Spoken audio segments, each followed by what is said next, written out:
Hey guys, जैसा कि हमने पिछले एपिसोड में देखा था कि फैंग लिन की उस पोटली को लेकर के अपने घर में आ जाता है और अपने घर में आकर के अपने टेबल पे उसकी उस पोटली को खाली करता है और उसमें वो देखता है कि उसके पास कुछ 3 जेड की बोतल होती हैं और एक स्पिरिचुअल स्टोन और 2 जेड स्लिप होती हैं और उसमें से एक जेड स्लिप को वो अपने हाथ से उठा लेता है, जिसकी वजह से उसके चारों ओर एक खतरनाक सा ब्लैक ऑरा आ जाता है, जिसे देख करके उसकी हालत एकदम पछता हो जाती है और उसकी वहीं पे फट जाती है।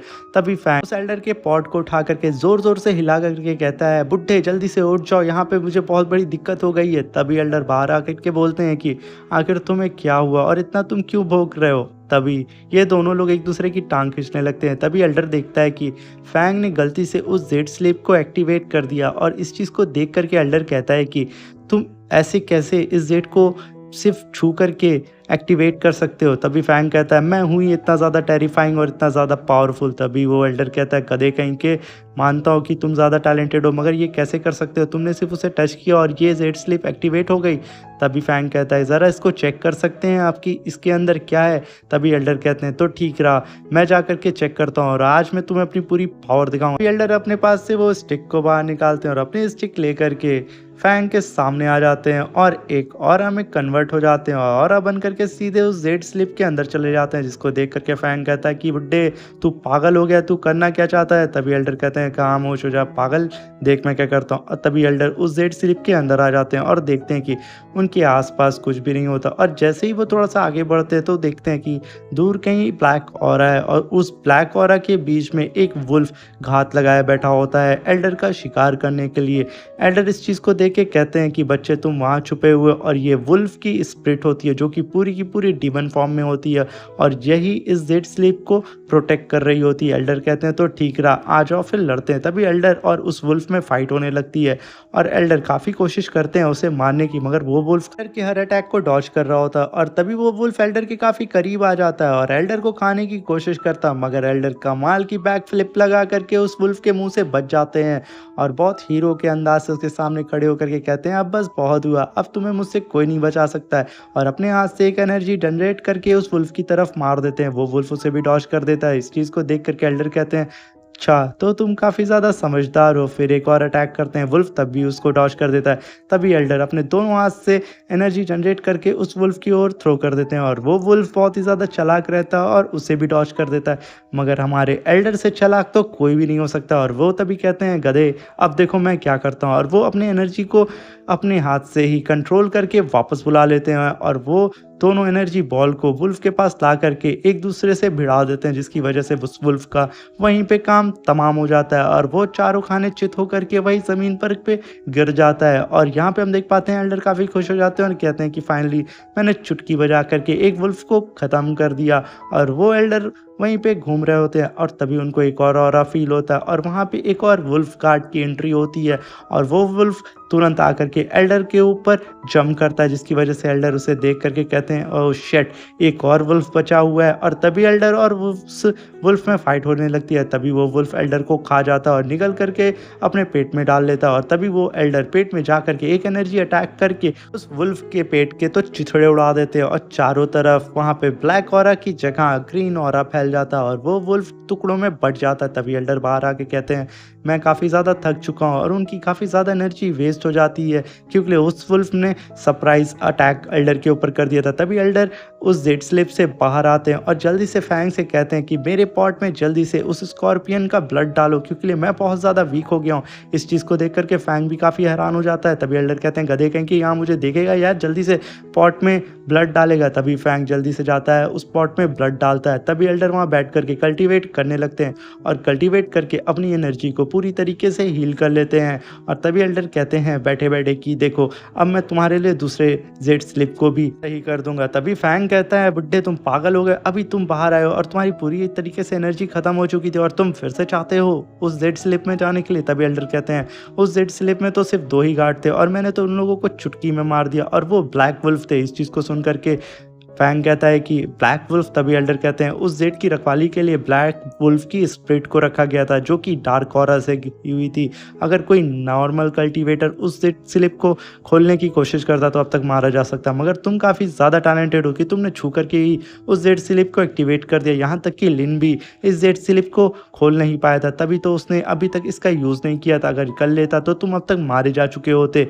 तभी एल्डर से फैंग कहता है, एल्डर मैं इतना ज़्यादा टैलेंटेड हूँ, मुझे तो पता ही नहीं था। तभी एल्डर कहते हैं बकवास करना बंद करो, अब देखो मैं तुम्हारे लिए दूसरे जेड स्लिप को भी ओपन करता हूँ। तभी एल्डर दूसरे जेड स्लिप के अंदर चले जाते हैं और इस चीज़ को देख करके फैंग कहता है बुढ़ा तू सटका गया है, पागल हो गया है, ऐसे सडन दूसरे जेड स्लिप में कैसे जा सकते हो। तभी एल्डर तुरंत उस जेड स्लिप से भी बाहर आकर के खड़े हो जाते हैं और कहते हैं टनटना, मैंने तो दूसरे वाले को भी मार दिया और तुम्हारे लिए दूसरे वाले जेड स्लिप को भी सही कर दिया। ये देख करके एल्डर इतना ज़्यादा खुश हो जाते हैं, तुरंत बॉडी बिल्डिंग वाला पोज मारते हैं और कहते हैं यो, मैंने तो सारे के सारे जेड स्लिप को चुटकी बजा करके तुम्हारे लिए ओपन कर दिया, अब तुम इसके अंदर जो भी हिडन वेपन होगा वो तुम अब आराम से यूज़ कर सकते हो। तभी फैंग एक जेड स्लिप को अपने हाथ से उठाता है और दूसरे हाथ से दूसरे वाले को, और वो जेड स्लिप से ब्लैक ऑरा की जगह अब गोल्डन ऑरा रिलीज होने लगता है। और तभी फैंग देखता है कि चारों ओर उसके कुछ स्क्रिप्चर आ जाते हैं और उसमें काफ़ी ज़्यादा खतरनाक टेक्निक लिखी होती है।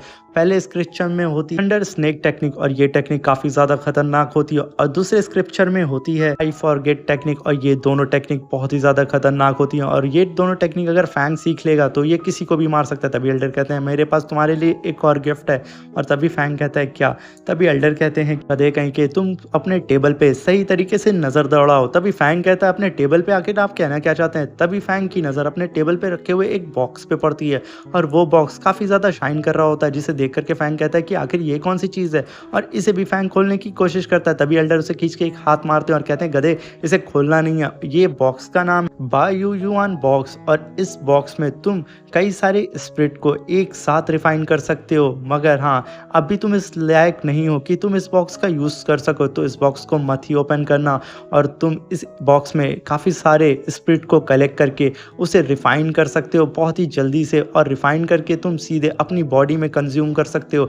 इससे तुम्हारी जो बॉडी कल्टीवेशन है बहुत तेज़ी से अपग्रेड होगी और तुम्हें काफ़ी कम परेशानी भी होगी। ये सुन करके फैंग तो एकदम गच्छ हो जाता है। तभी एल्डर कहते हैं कि मैं बहुत ज़्यादा थक चुका हूँ, अब मैं चलता हूँ सोने के लिए, और तुम बेहतर होगा कि तुम भी जा करके आराम करो और थोड़ी कम खुशी मनाओ, और इस स्क्रिप्चर को थोड़ा पढ़ भी लेना गधे, क्योंकि मैं हर चीज़ें तुम्हें बैठ करके बच्चों की तरह नहीं समझाऊंगा। तभी वो एल्डर अंगड़ाइयाँ ले करके कहते हैं फैंग से अब मैं चला सोने के लिए, तो अब मुझे भूल करके भी मत जगाना, और tata bye bye good night.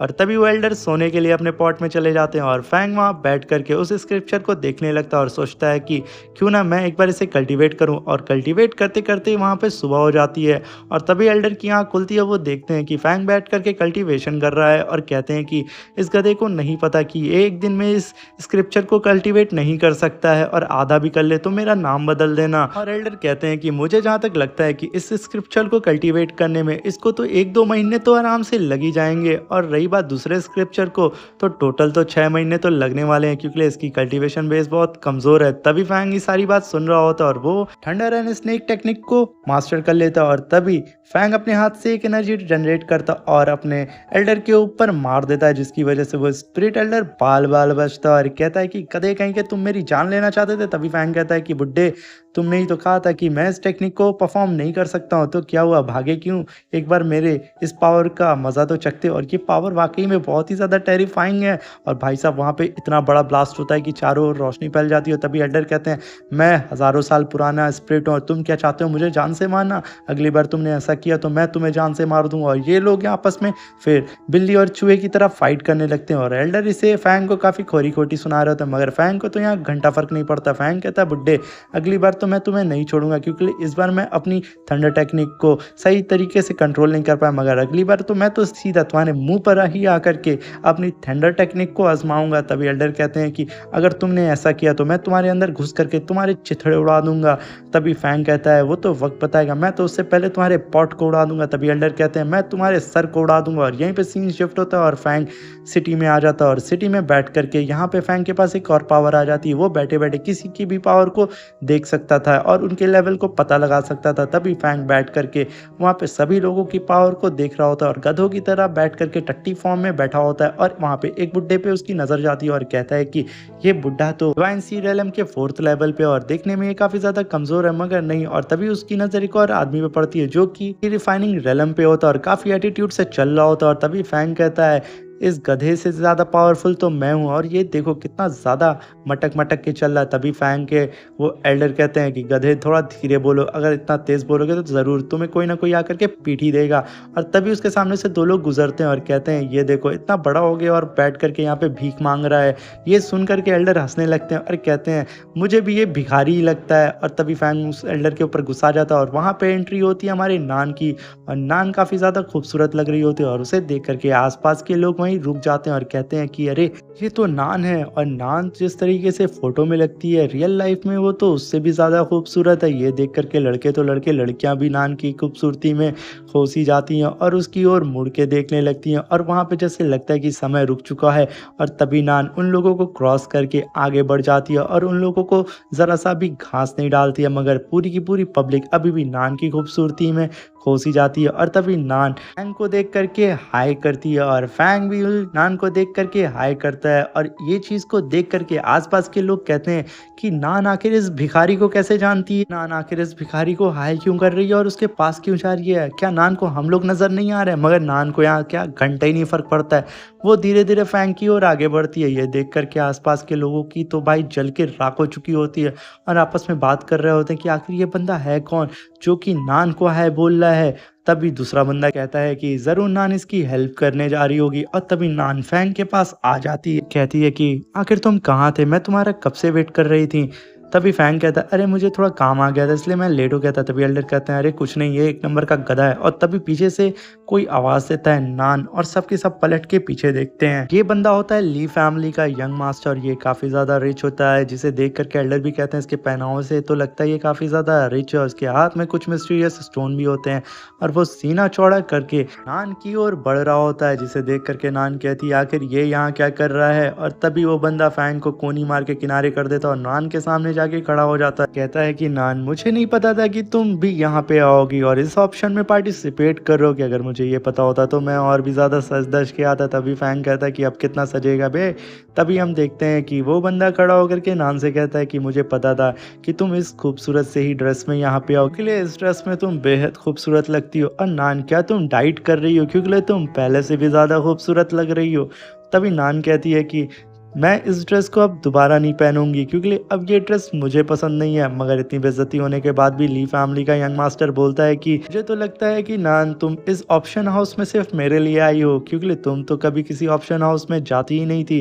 तभी नान कहती है कि ऐसा कुछ भी नहीं है, मुझे यहाँ पे ज़रूरी काम था इसलिए मैं अपने दोस्तों के साथ यहाँ पे आ गई। तभी ली बोलता है दोस्तों के साथ, आखिर तुम्हारा यहाँ कौन दोस्त है। फिर नान कहती है मैं ज़रूरी नहीं समझती कि मैं तुम्हें बताऊंगी। तभी ली कहता है कि नान तुम ऐसे गुस्सा करती हो ना तो और भी ज़्यादा खूबसूरत लगती हो और मेरे दिल पे तो तुम तीरे चलाने लगती हो। और ये और भी ज़्यादा नान के ऊपर फ्लर्ट करने लगता है। तभी नान को गुस्सा आ जाता है और वो मुट्ठी टाइट करके उसे मारने के लिए सोचती है। तभी फैंग अपने मन में सोचता है लगता है ये अब पिट के ही मानेगा क्योंकि ये नान से पंगा ले रहा है, कैसे पता नहीं है कि नान कितनी ज़्यादा पावरफुल है। तभी हम देखते हैं ली नान की ओर और भी ज़्यादा आगे बढ़ता है और कहता है कि नान तुम्हारा क्या ख्याल है हम साथ में से ऑप्शन हाउस में चलें। और तभी एल्डर कहते हैं कि इस लड़के की तो नैया डूब चुकी है, ये कभी ज़िंदगी में इस लड़की को इम्प्रेस नहीं कर सकता, इतना बड़ा गधा है, कोई ऐसे भला फ्लर्ट कैसे करता है और किसी लड़की को कोई भला ऐसे कैसे इम्प्रेस कर पाएगा। तभी फैंग हंसते हुए आगे बढ़ता है और उसे देख करके ली बोलता है आखिर तुम गरीब इंसान कौन हो और तुम नान के बगल में क्यों खड़े हो। तभी फैंग कुछ बोलता ही तभी नान कहती है कि ये मेरा दोस्त है। और ये सुन करके ली के तो होश उड़ जाते हैं और तभी फैंग कुछ और भी बोल पाता तभी नान आगे खड़े होकर के बोलती है कि ये मेरा सेवियर है। और तभी नान फैंग का हाथ पकड़ लेती है और कहती है कि इसने मेरी जान बचाई थी और ये अब मेरा बॉयफ्रेंड है। ये सुन करके ली के तो होश हो जाते हैं और फैंग के कदमों के तले से तो ज़मीन हिल जाती है। कहता है इतनी खूबसूरत लड़की मेरी गर्लफ्रेंड, आखिर ये कब हुआ भगवान। फैंग भी नान की पूरी बात को समझ जाता है और इस नाटक में उसका साथ देने लगता है और बोलता है कि ये सब मेरे भाई इतनी जल्दी हुआ कि हम किसी को बता भी नहीं पाए और हाँ हमारी शादी भी जल्दी होने वाली है, तो तुम हमारी शादी में ज़रूर आना। ये सुन कर के तो ली के होश उड़ जाते हैं और कहता है कि आखिर नान इस फटीचर के साथ कैसे जा सकती है? मगर यहाँ पे फैंग तो भाई अलग ही मौज में होता है और अलग ही कश्मोकश में होता है, क्योंकि लिए नान उसे और भी ज़्यादा प्यार से हग कर रही होती है। इसकी वजह से फैंग के गाल टमाटर की तरह लाल हो जाते हैं और फैंग बोलता है ली से कि ब्रदर अब हम यहाँ से चलते हैं, और उसके कंधे पे हाथ रखता है, जिसकी वजह से ली झुक जाता है और वो अभी भी शॉक में ही होता है और कहता है फैंग की अब मिलते हैं हम इस ऑप्शन हॉल में। इस बात को सुन करके ली भी कहता है तो ठीक रहा, अब हम ऑप्शन हॉल में ही मिलते हैं। और नान भी कहती है फैंग से तो मेरी डार्लिंग क्यों ना अब हम चलें ऑप्शन हॉल में, क्योंकि काफ़ी ज़्यादा लेट हो चुका है और हम काफ़ी ज़्यादा अगर लेट हो जाएंगे तो हम ऑप्शन हॉल से कुछ खरीद नहीं पाएंगे। और वो लोग यहाँ पे ऑप्शन हॉल में इंटर कर जाते हैं और अपने प्राइवेट चैम्बर में, जैसा कि हम जानते हैं कि फैंग और उसकी टीम इस ऑप्शन हॉल की वीआईपी मेंबर होते हैं, और तभी वो लोग अपने चैम्बर में बैठे रहते हैं। तभी फैंग की नज़र एक बंदे पे पड़ती है। नान से पूछता है कि ये सेकंड जनरेशन के एंसेस्टर कौन है? नान कहती है ये यंग प्रिंस ऑफ जिन जुई हैं और इनका रियल नेम है लिंग होंग लिंग। और ये सुनकर के फैंग नान से कहता है कि ये जिन जुई कौन? वही तो नहीं जिन्होंने बहुत ही बड़े किंग मॉन्स्टर को अपने एक ही अटैक से ख़त्म कर दिया था। इस बात को सुनकर के नान कहती है कि हाँ ये वही है, मगर हाँ ये तुमसे ज़्यादा पावरफुल नहीं है। ये सुनकर के फैंग के फिर तोते उड़ जाते हैं और यहाँ पे हमें पता चलता है कि नान फैंग को सच में पसंद कर रही होती है, ना कि वहाँ पे वो मजाक कर रही थी। और वो नान आकर के फैंग के ऊपर चढ़ने लगती है और यहीं पे हमारा ये एपिसोड खत्म हो जाता है। मिलते हैं इसके नेक्स्ट एपिसोड में, और चैनल पे अगर नए आए हैं तो चैनल को सब्सक्राइब कर दें, वीडियो अच्छी लगी हो तो वीडियो को लाइक कर दें और कमेंट करके ज़रूर बताएं कि मेरी एक्सप्लेनेशन कैसी लगी है, और प्लीज़ लाइक और कमेंट शेयर ज़रूर करिएगा।